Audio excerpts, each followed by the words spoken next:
Selamat datang kembali di channel YouTube Kisah Para Leluhur Nusantara. Pada kesempatan ini kami hendak mengkisahkan tentang kisah Joko Tingkir, pendiri Kerajaan Pajang bagian ke-21. Joko Tingkir setelah melihat keris Kiai Setan Kober pun sudah maklum bahwa keempat prajurit pilihan ini adalah utusan dari Arya Penangsang untuk membunuhnya. Joko Tingkir pun bertanya pelan, namun mengandung wibawa yang tegas. Jawab pertanyaanku dengan kejujuran. Kejujuran kalian yang akan menentukan berat atau ringannya hukuman yang akan kalian terima. Siapa kalian sebenarnya dan tujuan apa kalian kemari? Salah seorang dari keempat prajurit pun berkata, "Ampun Kanjeng Adipati. Kami prajurit pilihan dari Kadipaten Jipang, diperintahkan oleh Adipati Arya Penangsang untuk membunuh Kanjeng Adipati, menggunakan keris Kiai Setan Kober." Joko Tingkir pun tersenyum puas, diambilnya keris Kiai Setan Kober, dan ia pun berkata, "Kalian telah jujur, keris ini memang keris Kiai Setan Kober milik Kanda Arya Penangsang. Keris ini terkenal ampuh, bukit pun akan runtuh jika terkena hujaman keris ini. Kiranya Kanda Arya Penangsang ingin melenyapkan aku dengan mengirimkan kalian." Joko Tingkir berpikir sejenak, dan menyerahkan keris Kiai Setan Kober kepada Ki Ageng Pemanahan. Kemudian Joko Tingkir pun berkata, "Kalian kuampuni, dosa-dosa kalian kumaafkan."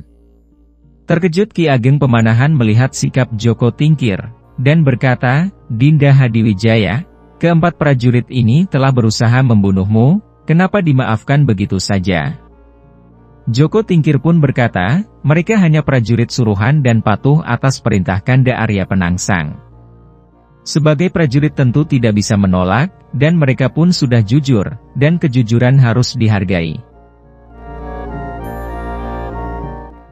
Berikan mereka masing-masing setail uang emas dan uang 100 real." Semakin kaget dan kagum Ki Ageng Pemanahan atas sikap murah hati Joko Tingkir. Masing-masing prajurit mendapatkan hadiah setail emas dan uang 100 real. Tak terkirakan rasa senang dan syukur keempat prajurit tersebut mendapatkan hadiah dari Joko Tingkir. Joko Tingkir pun berkata, "Kakang Pemanahan, bawa mereka keluar, dan pastikan mereka selamat dan tidak diganggu oleh prajurit Pajang. Mereka adalah utusan Kanda Arya Penangsang, harus dihormati." Keempat prajurit tersebut langsung mohon pamit dan kembali ke Kadipaten Jipang. Ketika mereka menghadap Adipati Arya Penangsang, mereka pun menceritakan apa yang mereka alami. Keempat prajurit tersebut menceritakan bahwa keris Kiai Setan Kober tidak mempan untuk membunuh Joko Tingkir. Keris Kiai Setan Kober boro-boro untuk membunuh, melukai saja tidak mampu. Darah Arya Penangsang seketika mendidih. "Keparat, kalian dibebaskan untuk menyampaikan berita, bahwa Joko Tingkir lebih sakti, tubuhnya tidak mempan dilukai oleh keris pusakaku. Sama saja ini mengolok-olok diriku, Keparat. Bahkan dengan memberi kalian hadiah setail emas dan uang 100 real, sama saja memberi kesan Joko Tingkir sangat pemurah, sedangkan aku seorang yang licik. Keparat Joko Tingkir." Arya Penangsang pun melanjutkan perkataannya, "Sudahlah kalian pergi. Goblok sekali kalian ini. Aku akan menunjukkan kepada kalian bagaimana cara menikam Joko Tingkir dengan keris pusakaku." Segera keempat prajurit pilihan itu undur diri sebelum Arya Penangsang berubah pikiran. Segera pula Arya Penangsang pergi mengunjungi gurunya Sunan Kudus, dan menceritakan peristiwa ini. Arya Penangsang segera mengunjungi gurunya Sunan Kudus. Ia menceritakan bahwa keris Kiai Setan Kober tidak dapat melukai Joko Tingkir. Sunan Kudus pun berkata kepada Arya Penangsang, "Penangsang, ketahuilah Joko Tingkir bukanlah orang sembarangan. Gurunya pun banyak, selain aku, ia telah berguru kepada Ki Ageng Selo, Ki Ageng Banyu Biru, Ki Ageng Ngenis, Ki Butuh dan Sunan Kalijaga. Engkau pun cukup sakti anakku Penangsang. Walau sulit menentukan siapa yang akan menang jika engkau dengan Joko Tingkir beradu ilmu. Untuk menyelesaikan masalah ini, aku akan mengundang Joko Tingkir kemari. Tidak lama Sunan Kudus telah membuat surat undangan dan ia mengirim utusan untuk menyampaikan undangan kepada Joko Tingkir di Pajang. Joko Tingkir sedang membicarakan suhu yang memanas antara Pajang dan Jipang, pasca usaha pembunuhan yang dilakukan utusan Jipang kepadanya. Ia ditemani oleh Ki Ageng Pemanahan dan Ki Jurumertani, yang masih terbilang saudara.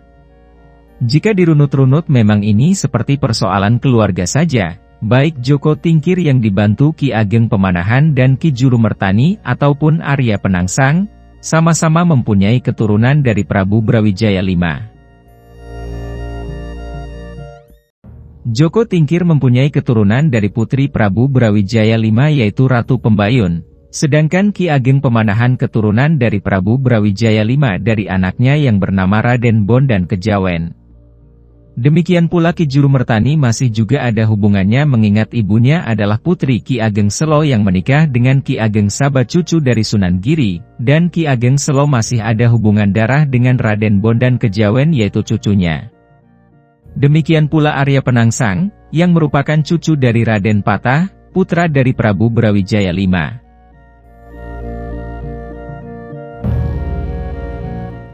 Utusan dari Sunan Kudus menyampaikan undangan kepada Joko Tingkir. Dan untuk menghormati undangan gurunya, maka Joko Tingkir pun memenuhi undangan gurunya tersebut. Joko Tingkir ditemani dengan ksatria pilih tanding, seperti Ki Ageng Pemanahan, Ki Wila, Ki Wuragil, Ki Penjawi dan Ki Jurumertani, lengkap ditemani prajurit bersenjata lengkap menuju Kudus. Hal ini atas saran Ki Ageng Pemanahan agar Joko Tingkir ditemani prajurit lengkap, mengingat kejadian yang menimpa Ratu Kalinyamat yang dicegat oleh prajurit Jipang. Ketika Joko Tingkir dalam perjalanan menuju Kudus, Arya Penangsang memutar otak dan mencari siasat bagaimana bisa mengalahkan Joko Tingkir. Tiba-tiba ia mempunyai ide.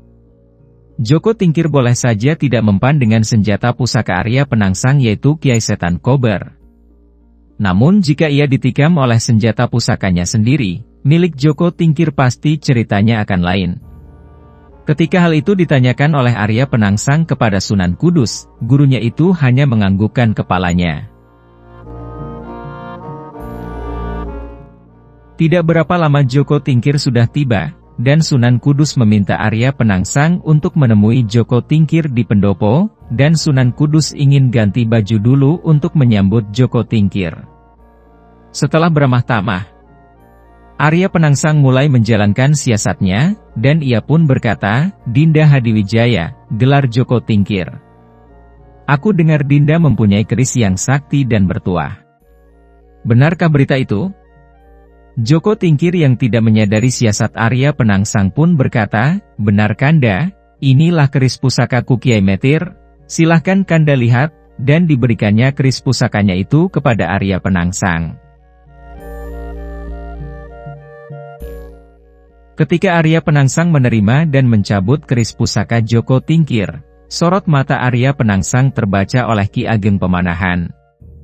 Segera Ki Ageng Pemanahan menepuk pundak Joko Tingkir, memberi kode peringatan, agar waspada.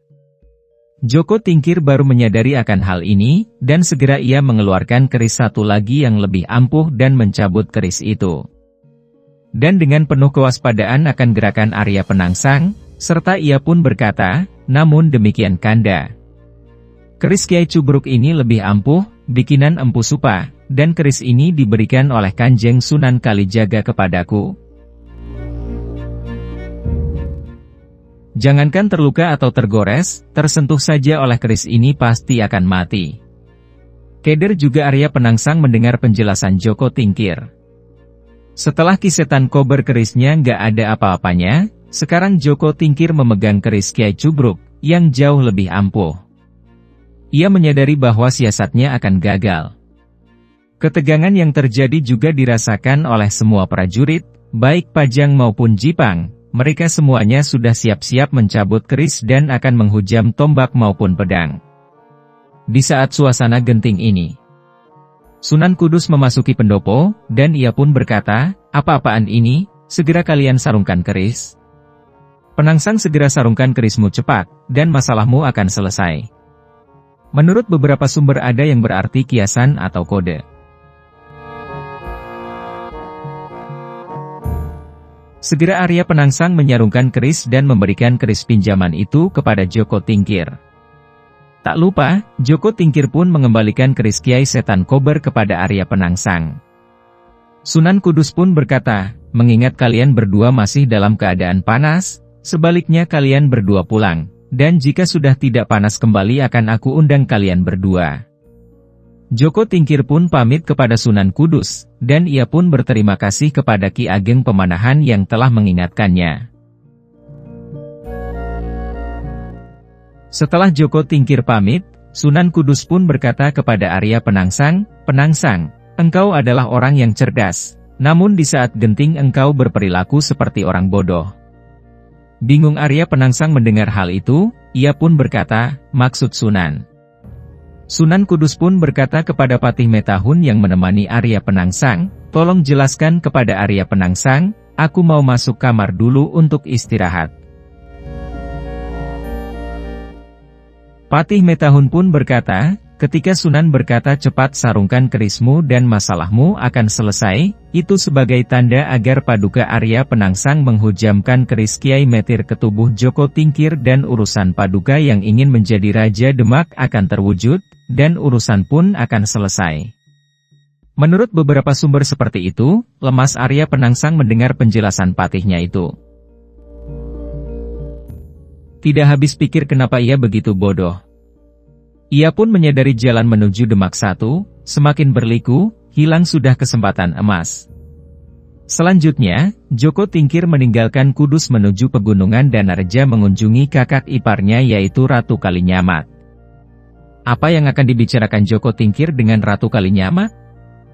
Tetap untuk ikuti kisah selanjutnya ya guys.